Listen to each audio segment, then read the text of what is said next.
Water issues worsen on Colorado River, at Lake Mead and Lake Powell.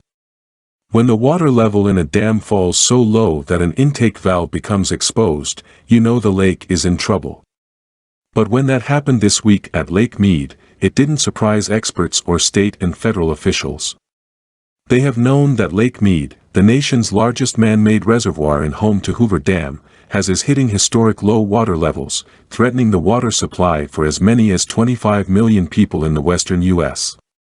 Water levels at Lake Mead, located in Arizona and Nevada, have dropped to elevation 1,055 feet, the lowest since 1937, a year after Hoover Dam became operational and created the reservoir.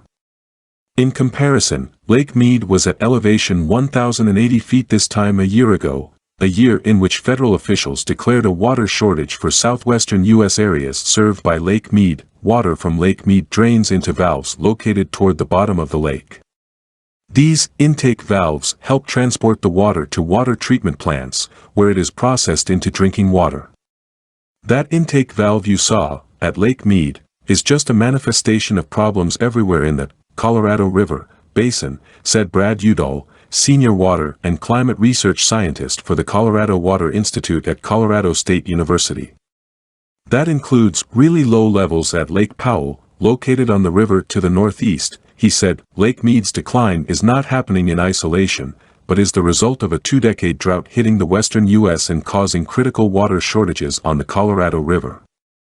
Water levels at Lake Powell, too, have hit historic lows, falling below a mark set by federal officials to ensure power production and enough water storage to supply Lake Mead and other Colorado River users downstream.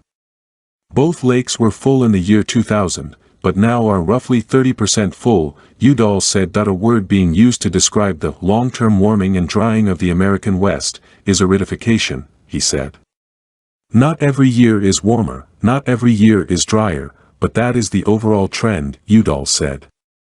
We now have much higher evaporation in all its forms, and that means less water, less snow gets to the river.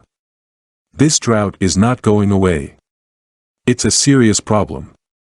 It's going to have to be dealt with, and it's going to be really painful.